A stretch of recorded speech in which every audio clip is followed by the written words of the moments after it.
এরাই কি আমার সেই গোপী যাদের নিয়ে আমি রাস করেছিলাম? গদাধর বলছে, প্রভু গো,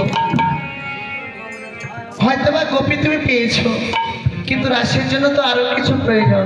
হ্যাঁ গো মা, সকলে এসেছে, গোপীগণ পেয়েছে, গদাধরকে রাধা ভাবে, রাধা স্বরূপিণী গোদাও পেয়েছে। এবার রাসমঞ্চে তো অনেক বাদ্যযন্ত্র বেজেছিল গো মা, সেই বাদ্যযন্ত্রগুলো কোথায়? এবার গৌরসুন্দর বলছেন, গদাধর, আমি তো হরিনামের